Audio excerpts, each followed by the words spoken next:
brouillard a joué des tours à tout le monde aujourd'hui. D'abord au biathlète avec le report de la Mass Start, la dernière épreuve individuelle de Martin Fourcade. Eh bien, ce sera demain à partir de 11h30. Deux explications à cela. Le brouillard épais, bien sûr, qui est sur le domaine de Rosa Couture depuis hier, mais aussi l'état de la piste puisque la couche de neige est beaucoup trop humide et trop molle pour les skieurs. Les conditions ne sont donc pas réunies pour disputer cette épreuve aujourd'hui. Pendant ce temps, eh bien, les athlètes avec bien sûr Martin Fourcade, Simon son frère, mais aussi Jean-Guillaume Béatrix sont retournés au village olympique et vont patienter jusqu'à demain. Sotchi est plongé dans le brouillard. Depuis 2 jours, impossible de voir le sommet des montagnes du Caucase. Une météo qui a obligé les organisateurs à reporter certaines épreuves, comme le biathlon où les cibles n'étaient pas visibles sur le pas de tir. Une situation que certains prennent avec philosophie. Les choses sont mieux comme ça sera pour demain et pour l'éternité on peut attendre quelques heures encore.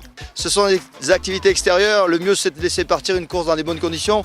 Je pense que les services météo de Vladimir se sont fait remonter les bretelles et que demain ils font tout ce qu'il faut pour que ça se passe dans de bonnes conditions au niveau du soleil.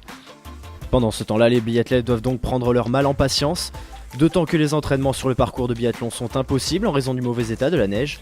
Les frères Fourcade et Jean-Guillaume Béatrix doivent donc trouver d'autres moyens pour se tenir en forme.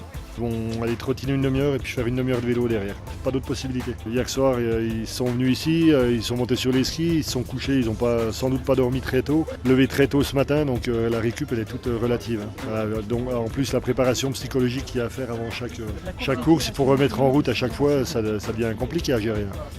Un moment délicat à passer pour les biathlètes français, qui devront pourtant être à 100% de leurs moyens demain, s'ils veulent offrir un 3e titre olympique au camp tricolore. Nous sommes ici devant le Club France à Rosa Couture et ça y est, on les a trouvés. Les supporters français sont là. Aymeric et Rémi qui sont arrivés il y a maintenant quelques heures. Aymeric, vous êtes des habitués ou vous avez déjà vu dans vos tenues traditionnelles à Londres il y a quelques mois? Oui, il y a plusieurs mois, oui, effectivement. On était à Londres et on va continuer parce qu'on aime supporter nos bleus aux Jeux Olympiques. Rémi, vous devez vous sentir un petit peu seul parce que des supporters français, on n'en a pas vu beaucoup depuis le début des Jeux.